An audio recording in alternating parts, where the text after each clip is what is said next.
views and opinions expressed on this public access programming do not necessarily represent those of the HYE Media family of radio stations.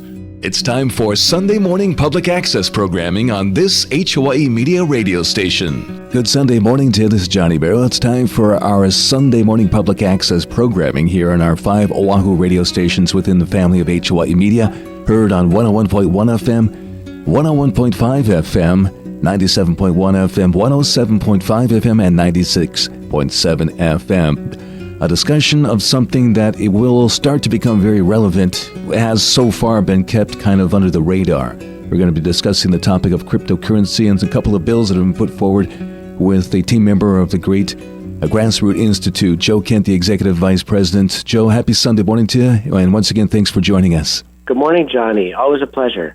Cryptocurrencies have been all the rage the past several years, but Joe, now lawmakers are pushing to regulate them. In Hawaii, there's a couple of bills on the governor's desk, one from the Senate, one from the House, that deal with cryptocurrencies. So can you tell our audience about these? Sure. Well, for those that don't know, cryptocurrency, it's a fancy word for digital money.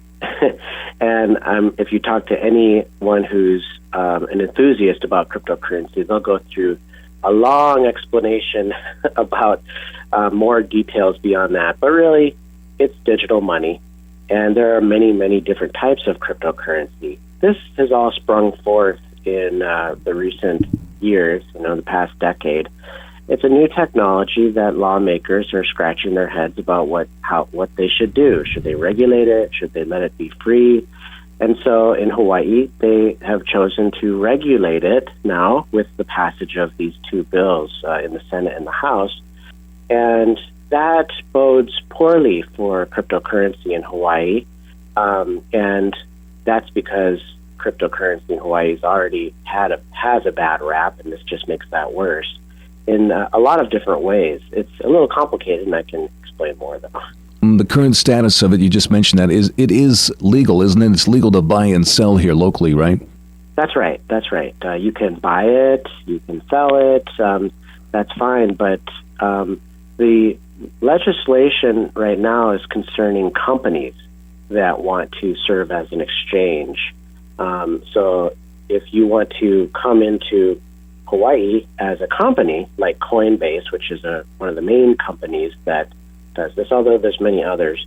And if you want to serve as an exchange in Hawaii for anyone who wants to buy and sell, then you are subject to a host of regulations, and many of which have seen exchanges like this flee the islands. And so that's why we probably have the fewest number of exchanges that operate here locally. And so, it's less than 20 or so that are even allowed to operate here, and they're handpicked by the state to do so. And others, have said, that's it, we're out of here, we can't operate because of these heavy-handed restrictions. It sounds kind of like a little bit like what they're going through with the recreational marijuana and what they do with medicinal, but isn't cryptocurrency itself, at least people on the outside might think it's a risky thing to invest in. Is that true? Oh, absolutely it is. So, me talking about this, I'm trying to share information, but buyer beware is the label that we should put for any conversation about this, because at the end of the day, what you buy, whether it's property or a piece of gold or a cryptocurrency, that's your decision to make. And right now, most cryptocurrencies are extremely risky. In fact, I could say all of them are. All right, what about folks who may have gotten burned by some scams, cryptocurrency scams, Joe? Oh, yes. Well, there was the recent blow-up of the FTX exchange, which was run by Sam Bankman-Fried. That was one of the biggest exchanges in the world. That went belly up, and it left a lot of people holding the bag, unable to get their money. And that is really a problem with these cryptocurrencies, is at the end of the day, it's hard to tell who owns what, especially if you trust, some third party to hold those cryptocurrencies on your behalf. So the cryptocurrency community has adopted this phrase, not your keys, not your coins. In other words, if you have it on your own personal computer wallet with your own personal code, and then you can access it. But as soon as you share that code with someone else, it's not really your cryptocurrency anymore because they can take it. And that's what happened in the FTX case, is that FTX was holding all of these cryptocurrencies. I guess all these people trusted them with it, and they ran away with the money. And so the lesson is, if you're going to be, trying to trade or buy cryptocurrencies, put it on your own wallet. Don't leave it on the exchange. Joe Kent, Executive Vice President at the Grassroots Institute of Hawaii, discussing cryptocurrency and the potential of CBDC, central bank digital currency. You just mentioned some of the scam potential in this. In your opinion, what are some of the benefits? And then you mentioned some of the drawbacks, but maybe there's some more of crypto for individuals, Joe.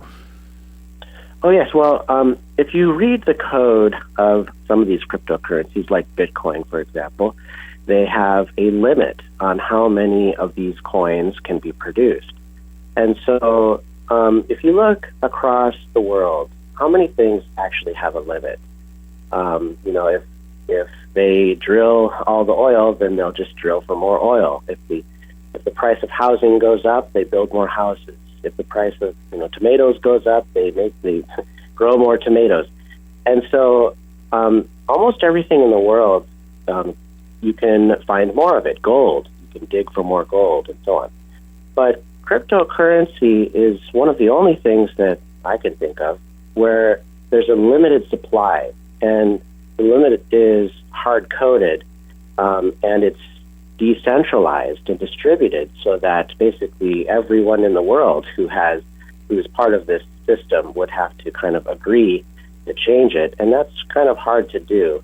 And so what's protecting the limit of the supply of this is the distributed nature of it. And so that is the supposed benefit of these cryptocurrencies, is that it's a rare asset that will supposedly continue to be rare in the future. And if you're trying to park your money somewhere, the supposed benefit of a cryptocurrency is that over time, it won't inflate away like the dollar has done. I mean, if you look at government currencies, you can make more of those. And that's what's been done over hundreds of years. If you look at the dollar over the past 100 years, it's lost 99% of its value because of this printing and inflation. And so those wishing to fight inflation are sometimes attracted to cryptocurrency. All right. The benefits of this. What benefits could cryptocurrency bring to Hawaii as a whole? Well, it's a new technology. It's and Hawaii needs new technologies in its economy. We always hear about Hawaii. Why don't we make Hawaii the next Silicon Valley? Why don't we make Hawaii the next new market in a new international market? But whenever it comes to a new technology, we regulate those out of existence. And so it's always hard for new markets to spring up here because of that regulation. So, I talk to business owners and entrepreneurs who were interested in the cryptocurrency space and actually left Hawaii because of too much regulation. And so that's billions of dollars that has fled the state because of this crypto crackdown. And so, if we're trying to boost our economy with something else and diversify it, then we should make our business community more friendly to our business environment, more friendly to things like cryptocurrencies. And I'm sure there's some states out there are much more friendly to cryptocurrency. So what states are the best when it comes to this cryptocurrency? And then what specifically is it that they do that makes them the best? Oh, yes. Well, Wyoming is by far the best. They actually used to have laws that were really similar to Hawaii. And then they realized that they should do the opposite. And so they actually repealed their regulations and and passed crypto-friendly regulations in their state, and that's led to this influx of investment into Wyoming for cryptocurrencies.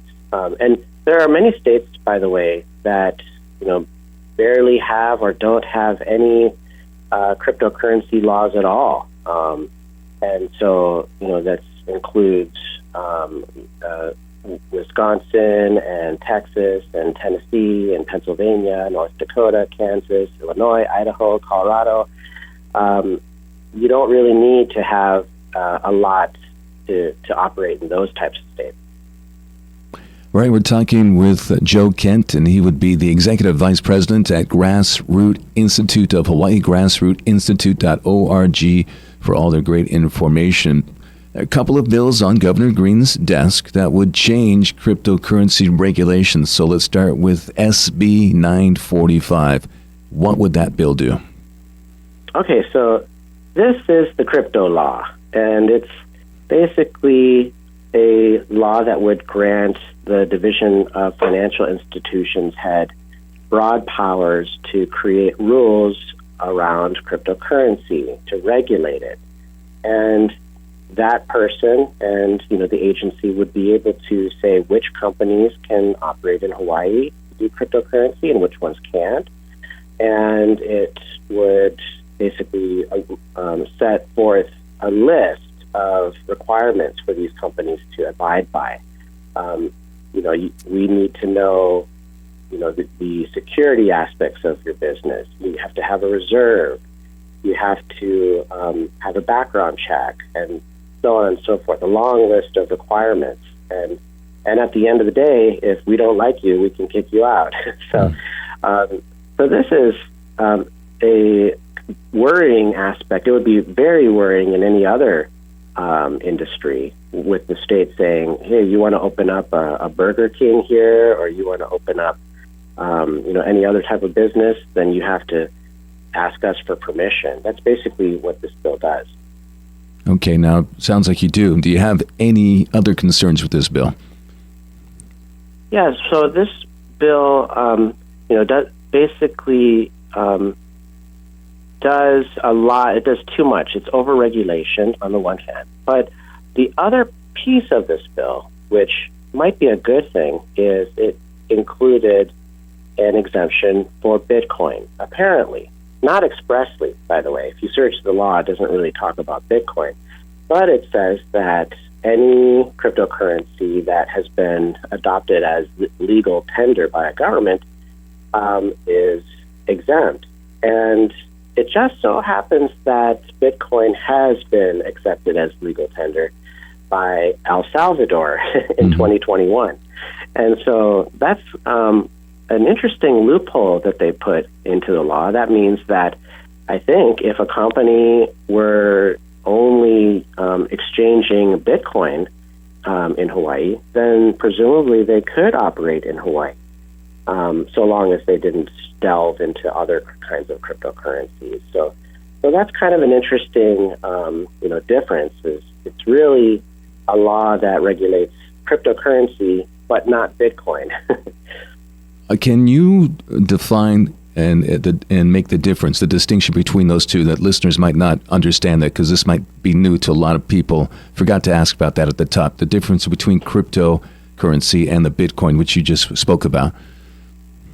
Oh, sure. So the United States Security Exchange Commission has basically made statements that Bitcoin is a commodity and all other cryptocurrencies are securities. Okay. And so the federal government is basically saying that Bitcoin's different.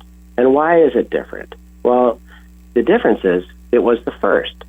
Bitcoin was created supposedly by this anonymous entity known as Satoshi Nakamoto. We don't know if it was one person or a group of persons or what. Nonetheless, this person created the technology in the open source way. We can all read the code, and distributed Bitcoin across the world. He apparently didn't have some sort of intention of holding this like a stock or like an initial public offering or something like that. It wasn't intended to be some sort of get-rich-quick scheme. Okay. And so in that sense, Bitcoin is seen kind of like gold in a way. It's just like this commodity, whereas every single cryptocurrency that has followed is kind of like a get-rich-quick scheme if you look into it. Okay. And so that's the difference. Gotcha. Well done. Okay, Joe, the other bill is HB 525. Now, how would it regulate cryptocurrencies? Well, now the first bill I talked about was 80 pages long. This bill is 200 pages long. And that's a really long bill. I doubt that most legislators have even read the whole bill. It's a bill that was written by the Uniform Law Commission on the mainland and introduced in all 50 states. And basically, it would make a delineation about cryptocurrency into what's known as the Uniform Commercial Code, which is basically this complicated code of laws that pertains to owing something in the commercial sense. So, at the end of the day, though, what this does is it defines Bitcoin and cryptocurrencies as not money, and it says that central bank digital currencies that would be created by a government are money. And so that's a really confusing and interesting delineation. It's a little mystifying why they would even make such a delineation. Now, keep in mind, it doesn't say that Bitcoin isn't money. It just says that Bitcoin isn't money for the purposes of this complicated law. And so, I'm trying not to get too into the weeds here, but we view this as too confusing and not a very good thing for freedom because, things were working fine enough before. Adding more of this regulation doesn't seem like it would be a good thing. And it introduces this whole idea that, government cryptocurrencies are on a higher pedestal than non-government cryptocurrencies for some reason. So we don't really feel the need that this law is needed at all. All right, Joe Kent, the Executive Vice President for the Grassroots Institute of Hawaii. Now, you just mentioned it. I mentioned it at the top, the federal bank digital currency, a centralized bank digital currency. Is that in this HB 525 in those 200 pages? If it is, what's your take on this? Because we're starting to hear more conversation about this. Oh, yes. Yeah. So the central bank digital currency is basically a cryptocurrency that's created by the government. And, well, what's concerning about that? Well, the government may have some ability to spy on you, spy on your financial transactions if you use these central bank digital currencies. And this is what the government is saying, is that they may have the ability to switch your currency on or off. If you buy something that they don't like, maybe they could switch your currencies off. Maybe they could take them away from you. Maybe they could track you. And so this is, it's questionable why anyone would want to use these unless they were forced to for some reason. And so that's why a lot of people have some hesitation about a law like this, which would define as money these government cryptos, but no other cryptos besides that. Now, I'm told that the Uniform Law Commission has more detailed explanations about why they're doing this, and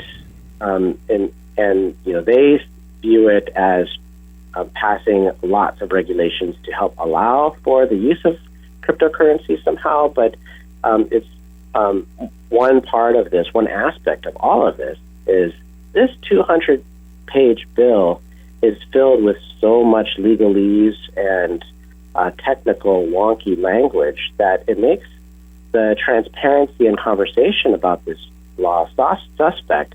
Like I said, going back to the beginning, it's questionable whether any lawmakers really understand what they just passed, let alone the governor who may sign it. And so that's gives us pause about this bill. Yeah, they just had the town hall in Pearl City area, and he was asked about that. He said there will be more discussion on this, so at least that's a good start to continue the conversation. Now that the bills that we just discussed, HB 525 and the other one being SB 945, are on Governor Green's desk, what do you think he should do? Well, I'm glad that he said that more discussion is needed. I do think more discussion is needed on both of these bills. Besides, we already have a cryptocurrency experiment going on in the state that no one's complaining about. It's called the Sandbox. This is the cryptocurrency sandbox that they created. It was supposed to operate for 2 years. That sandbox supposedly expires in December of 2024. And so why not just take a pass on these bills? Besides, the feds are trying to create their own regulations and measures around cryptocurrency. It doesn't make sense to set up a new scheme in Hawaii that might be out of step with what they're doing, and now you've got 2 layers of regulation to deal with. And so really this all needs more conversation, and especially in the name of transparency, on both of these, we need to slow down this push. All right, Joe, anything else to add to this conversation, which might be new to a lot of people, might be, like you said, too in the weeds, too wonky to understand, but it is the future, potentially, of the monetary system here locally and nationally. So anything else to add to this? Well, ask yourself, are lawmakers smarter than you? Or not as smart as you? Because if you have trouble understanding this, then what do you think lawmakers think about all of this? This needs more insight. It needs more feedback. It needs us to look at it closely. And in the meantime, there's nothing wrong right now with Hawaii's cryptocurrency market except that it's overly restrictive. Adding more regulations on top isn't the answer. So if you want to learn more about all of this stuff, you can visit our website, thegrassrootinstitute.org, where there's a lot of people talking to us about this, and you can join that conversation and learn more. I hope so. Great conversation, a lot of great information. Joe, appreciate it as usual, and we'll talk to you soon. Have a great Sunday. Great. Thanks, you too, Johnny.